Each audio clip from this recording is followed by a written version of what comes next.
exploration of space will go ahead, and it is one of the great adventures of all time. So next up, we have Ms. Wanjiku Kanjumba. She is a citizen astronaut candidate and space engineer graduate from Embry-Riddle University. She's the CEO of US-based technology R&D firm 𝗩𝗍𝗍 Inc. She will be bringing to the webinar knowledge of career when it comes to space engineering and space travel. So we're going to talk about some space engineering, some space travel with her once we get to our Q&A portion as well. But let's bring Ms. Wanjiku to the stage.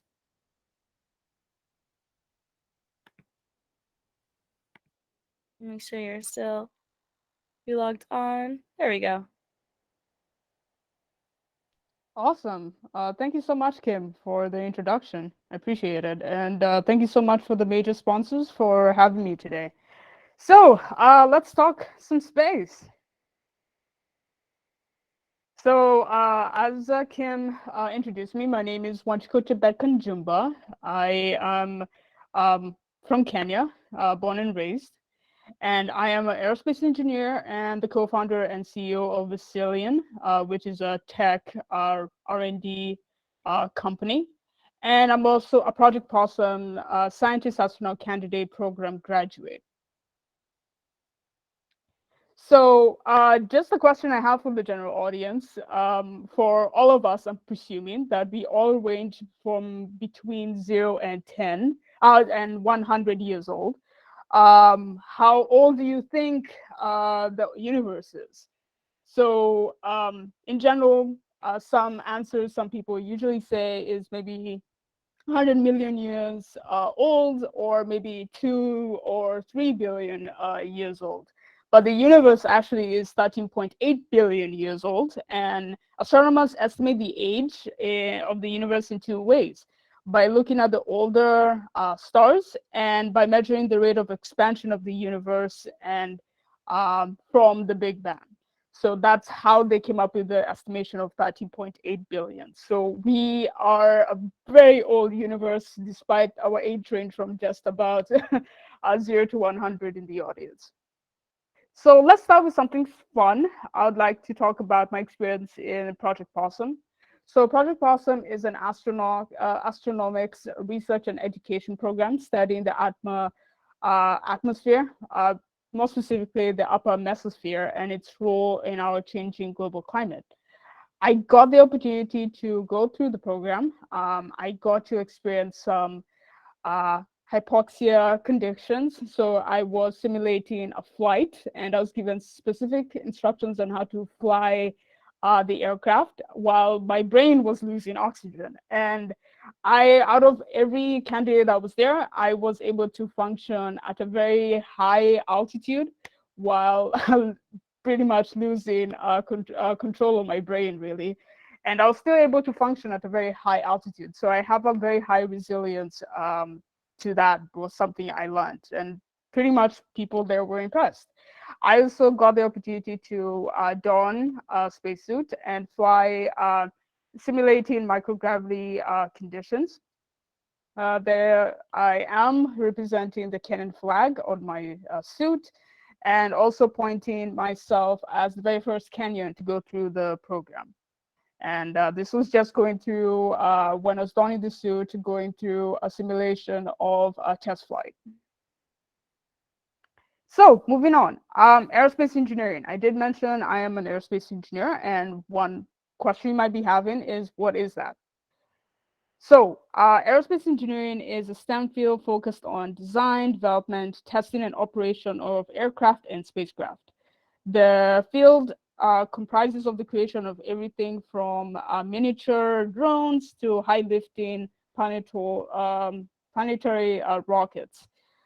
And it's pretty much split, like I mentioned, for aircraft and spacecraft. And all aerospace engineers need to have an excellent knowledge of physics, since offline machines are governed by the rules of motion, energy, and force.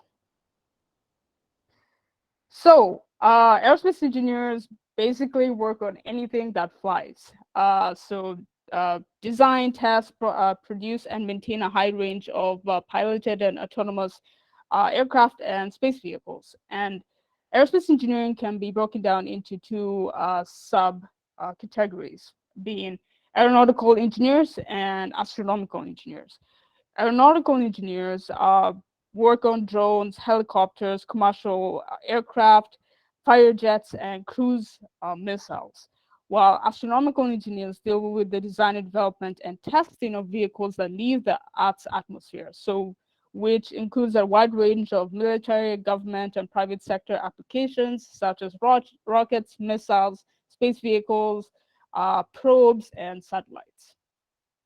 Why space, honestly? Why should we care about researching about space? Space research is an extensive research field that seeks to study the outer space scientifically. Research topics about space are relatively easy to considering a broad range of areas, which include Earth observation,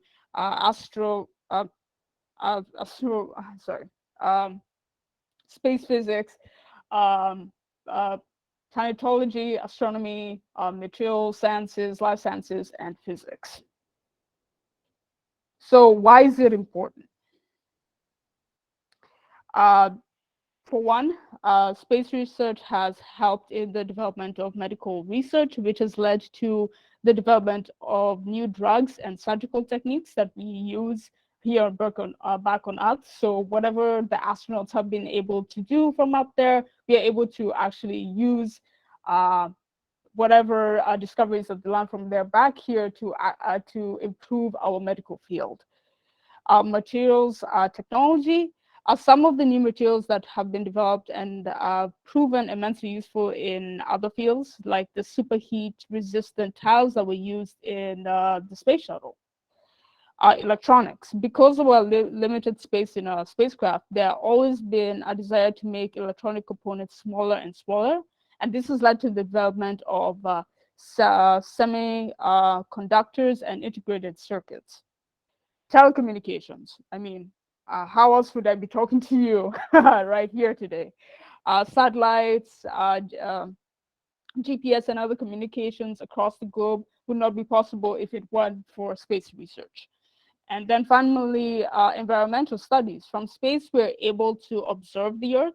We can study the surface of the Earth and its atmosphere, and that can help us to understand and protect the Earth and its ecosystem. So how does one become a space engineer? So some courses are regularly required. First off, basic understanding of chemistry. Physics is a huge one.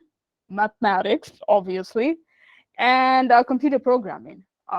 That's pretty much essential to being a space engineer.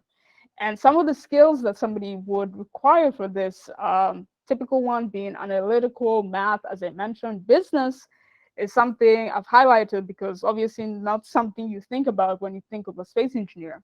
And why I say business skills is that much work is done by aerospace engineers that involves meeting governmental standards. So meeting the standards often requires the knowledge of standard business practices, as well as the knowledge of commercial law.